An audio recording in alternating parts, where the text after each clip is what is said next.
Hi welcome back to the channel.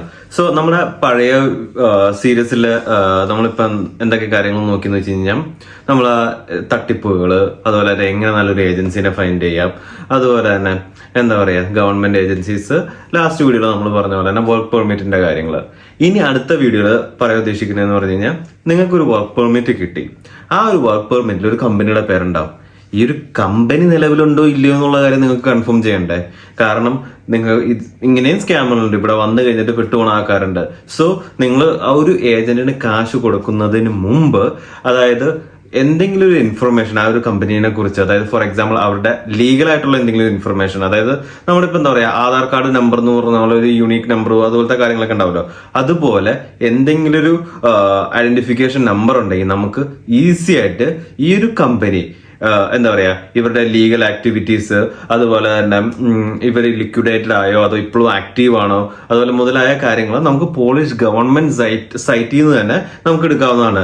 Basically നമുക്ക് ഈ പറഞ്ഞ വലിയ കാര്യം എന്താ പറയാ ജസ്റ്റ് ആ ഒരു കമ്പനിയുടെ പേര് വെച്ച് തന്നെ സെർച്ച് ചെയ്യാം. പക്ഷെ എന്നാലും ഒരുപാട് എന്താ പറയാ ചിലപ്പോൾ ഡ്യൂപ്ലിക്കേറ്റ് ഉണ്ടാവാനുള്ള ചാൻസസ് കൂടുതലാണ്. ചിലപ്പോൾ നിങ്ങൾ നോക്കുന്ന കമ്പനി കറക്റ്റ് ആയിരിക്കില്ല. സോ നിങ്ങൾക്ക് ഒരു വർക്ക് പെർമിറ്റ് കിട്ടിയിട്ടുണ്ടെങ്കിൽ പ്രോബബ്ലി ആ വർക്ക് പെർമിറ്റ് തന്നെ ഉണ്ടാവും. അതിനകത്ത് നമ്മൾ ഐഡന്റിഫൈ ചെയ്യേണ്ട സാധനം എന്ന് പറയാൻ നിപ് നമ്പറാണ്. ആ ഒരു കമ്പനിയുടെ നിപ് നമ്പർ നിങ്ങൾ ഫസ്റ്റ് നോട്ട് ചെയ്ത് വെക്കുക. വൺസ് നിങ്ങൾക്ക് നിപ് നമ്പറോ അല്ലെങ്കിൽ ആ വർക്ക് പെർമിറ്റിന്റെ കോപ്പിയിലോ നിങ്ങൾക്ക് അവർ അയച്ചു തരുന്ന ആ ഒരു ഇത്, ചിലപ്പോൾ മെജോറിറ്റി കേസിൽ നിങ്ങൾ കാശ് കൊടുക്കുന്നതിന് മുമ്പ് അവർ അതിന്റെ ഒരു വർക്ക് പെർമിറ്റ് ഒരു ഫോട്ടോ ആയിരിക്കും അയച്ചു തരുന്നത്. അപ്പൊ അതിനകത്തൊന്നും നമ്മൾ ആദ്യം ചെയ്യേണ്ട കാര്യം ആ കമ്പനിയുടെ നിപ് നമ്പർ ഐഡന്റിഫൈ ചെയ്യുക. ആ നിപ് നമ്പർ ഐഡന്റിഫൈ ചെയ്ത ശേഷം നമ്മൾ എന്ത് ചെയ്യണം എന്ന് വെച്ച് കഴിഞ്ഞാൽ KRS, അതുപോലെ തന്നെ CEIDG, അതുപോലെ തന്നെ റെക്കോൺ, മുതലായ 3 കാര്യങ്ങൾ നമ്മൾ ചെക്ക് ചെയ്ത് കഴിഞ്ഞ് കഴിഞ്ഞാൽ നമുക്ക് കറക്റ്റ് ആയിട്ട് മനസ്സിലാവും ഈ കമ്പനി ലീഗലി പോളണ്ടിൽ വർക്ക് ചെയ്തതാണോ ഇല്ലയോ എന്നുള്ളത്.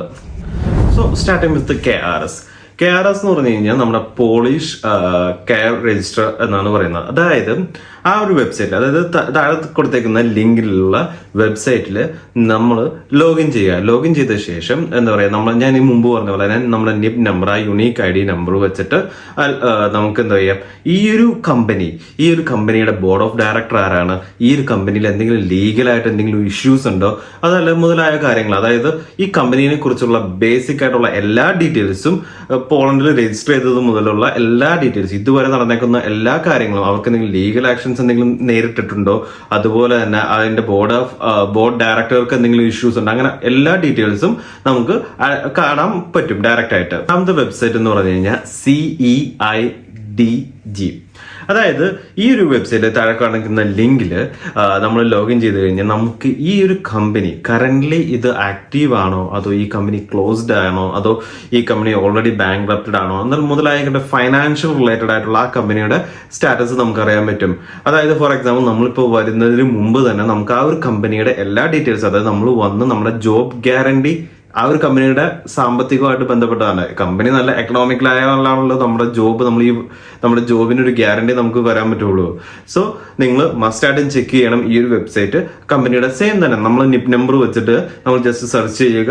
നമുക്ക് കമ്പനിയുടെ എല്ലാ ഫൈനാൻഷ്യൽ കാര്യങ്ങളും, അതായത് മുമ്പ് പറഞ്ഞ പോലെ തന്നെ കമ്പനിയുടെ കറന്റ് ഫൈനാൻഷ്യൽ സ്റ്റാറ്റസ് എന്താണെന്ന് നമുക്ക് അറിയാൻ പറ്റും. സോ നിങ്ങൾ എന്ത് ചെയ്യണം എന്ന് വെച്ച് കഴിഞ്ഞാൽ ജസ്റ്റ് ചെക്ക് ചെയ്ത് കൺഫേം ചെയ്യുക കമ്പനി എക്കണോമിക്കലി സൗണ്ട് ആണെന്നുള്ളത് നിങ്ങൾ കൺഫേം ചെയ്യുക. ആൻഡ് ലാസ്റ്റത്തെ ഉള്ളതാണ് റെക്കോൺ.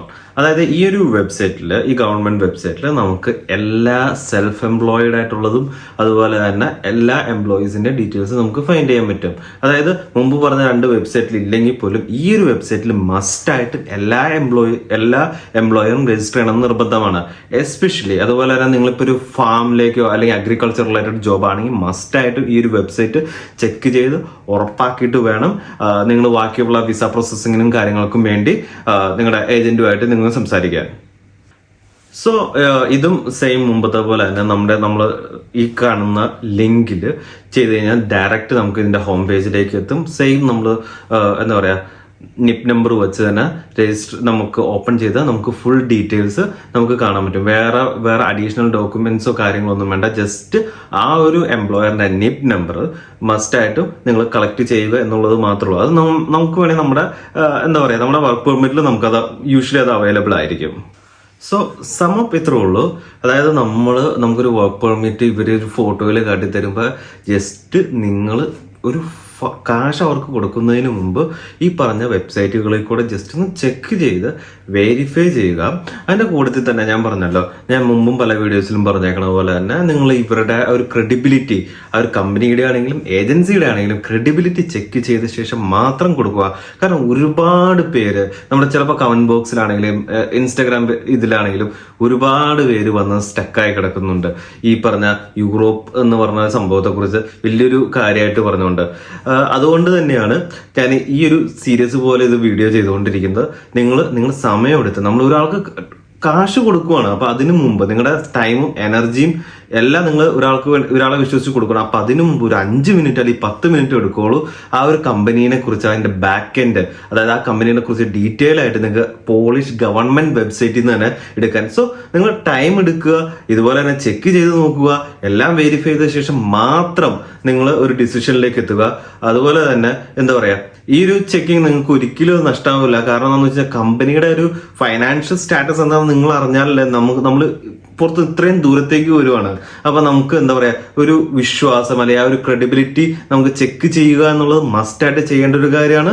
അതുപോലെ തന്നെ നമ്മൾ ഈ പറഞ്ഞ പോലെ മുമ്പ് പറഞ്ഞ പോലെ തന്നെ ഏജന്റിന്റെയും കുറിച്ച് ചെക്ക് ചെയ്യുക, അവർ പറഞ്ഞ കമ്പനിയുടെയും ചെക്ക് ചെയ്യുക. എല്ലാം കഴിഞ്ഞ ശേഷം മാത്രം അവർക്ക് പേയ്മെന്റ് കൊടുക്കുക. അപ്പൊ വീണ്ടും നമുക്ക് അടുത്ത വീഡിയോയിൽ കാണാം. ബൈ.